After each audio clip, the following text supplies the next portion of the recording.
All right, it is a brand new week as we kick off and move into it here, and we go full speed ahead. Now, my next guest is Karen Bailey Chapman. She's with Specialty Equipment Marketing Association, SEMA, the Senior Vice President there for Public and Government Affairs. And the real challenge here, reducing carbon emissions while avoiding EV mandates. So much talk about EVs these days with everything going on with Tesla.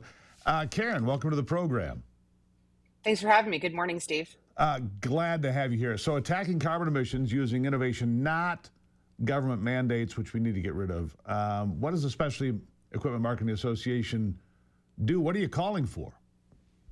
So we're calling for the end for mandates. We believe that the innovation of automobile technology has proven itself over the past 100 years to continue to be faster, more powerful, and cleaner, despite the fact that, we're just a different than when we started.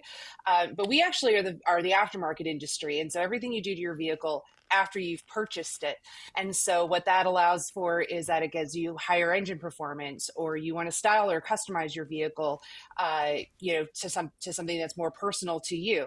And so the fact is that, if I may, Karen, if I want to chip my diesel engine so I don't have to use diesel emissions fluid, DEF fluid, that's where that comes from. Of course, it voids my warranty, but some people don't care. They just want the mileage. And that's they still want the illegal. Power and the performance, Yep. right? And it's legal. Yep. Right? It's fully legal. No, that's illegal. No, Oh, that's I'm sorry. illegal, actually. Yeah, Illegal. that's Oh, okay. illegal. All right. Well, I hear people talk about it all the time, but I've not done. Doesn't matter. But you guys are the aftermarket product specialists. Is that what I'm to understand? Exactly. And so we're also very heavily involved in the innovation of what we do with our engines. So we believe that EVs are going to be part of our future, but it's not going to be the only technology of the future. We can make different blends that go into our engines today. So alternative blends, synthetics, bios, renewables, et cetera. What you're trying to get away from are these requirements that are put into place basically because California adopted it. The rest of the country has to adopt it. That's what you're suggesting. That's essentially it, is that there's actually both a federal mandate as well as California's mandate, in which the California mandate actually will affect 40% of the country. So essentially pretty much most of the marketplace. And so we don't believe that California should be setting policy for the rest of the country, especially when it comes to our vehicle technology. So, look, carbon dioxide and carbon in general, declared poison by God only knows who, because when I was in 5th grade, I was told it was the gas of life. So I'm still terribly confused as to how it went from being the gas of life to being, the biggest threat to the planet, which obviously I don't believe, Karen. So you guys are fighting back against radical requirements that actually don't accomplish much at all. That's what I'm hearing, right? Well, that's the thing, is that when it comes to the EV mandates and how they even assess their carbon footprint, all they do is and the only formula that they use is actually when the car is in operation. So not the manufacturing of it, and not after, the recyclability after life. And so the fact is that there is no proof that it is actually cleaner. And when you sit there and say, we're going to pick one technology over all others, what it does is it stops the innovation for everything else. And so we just don't believe that mandates are the answer. We believe that the proof is in the pudding, is that the automotive industry has proven time and time again to make our vehicles cleaner, but faster, but more powerful, have longer ranges, use different fuels, and so forth. So let the market decide, let the innovators do their job, and we do not need government telling us what to drive and what not to drive. Well, absolutely true. Speaking of diesels, I have a 3-liter diesel in my vehicle. It gets 26 miles to the gallon for a full-size pickup truck. It has tremendous power and speed, and like I said, 26 miles a gallon. Who would have ever thought that a full-size pickup truck, as big as they are now, would get that kind of mileage? I mean, innovation and engineering can get us a long way down the road, not these requirements that are, look, a lot of these mile per gallon requirements are just not mathematically possible. And so what they're forcing us to do, Karen, is basically say, well, we don't want these vehicles, we'll go with something completely different. That's the point of this stuff from the left, isn't it? Well, I mean, and by the way, I also own a diesel vehicle, and I absolutely love it. Yeah. I mean, that used to be, if you remember, just even 15 years ago, that was the choice du jour of clean technology because of the range that diesels provide. But the fact is that also these EV mandates completely ignore the hybrid technology. Hybrid technology has been around since the 90s, innovated and really led by Toyota. And so the fact is that it also completely ignores what we've been able to accomplish in even hybrid technology.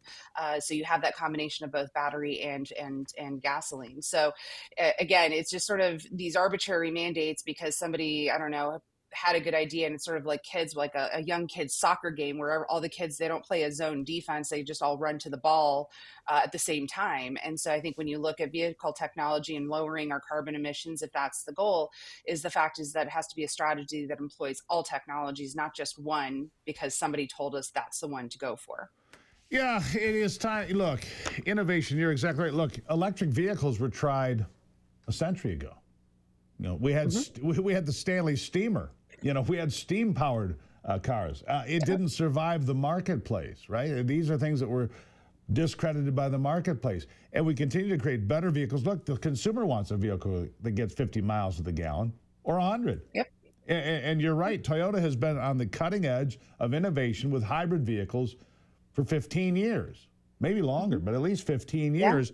Yeah. And, you know, the products that they create, minivans that get 50 miles a gallon because they're hybrids, it's true. I've ridden in them. It's remarkable. And so let the marketplace do its thing. That's what you're calling for. Well, absolutely. And even look at Toyota, and they took a ton of criticism when they didn't hop on the EV train. They said, no, we're sticking with the technology that we've developed, that we know we have proven that we can continue to make better. And they received tremendous pushback for that. And look at where they're standing now, saying, we've just shown you that we have the better technology and that they were in the right. So kudos to them for standing up for what they've believed in and what they've invested in terms of their R&D.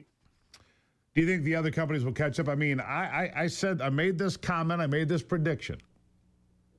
When General Motors first announced they're going to be all EV going forward, I said that'll bankrupt the company. They'll not survive. I made that prediction on this program numerous times. They will not survive if they try to make their entire lineup EVs.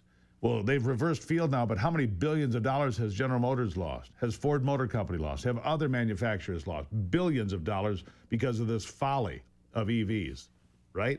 Well, yeah, absolutely. And it's also been the taxpayer dollars that they've lost. And the fact is that you look at what the EV policy has been and the amount of money that's been put in for even like consumer rebates. And so if they can't even catch up with these incentives, how long are we going to continue to do that?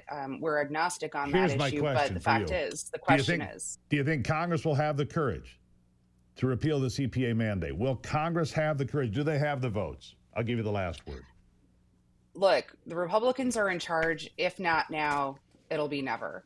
And so take the opportunity. The American people spoke very clearly on this issue. This was a central issue in the presidential campaign. It was a central issue in many congressional and Senate races.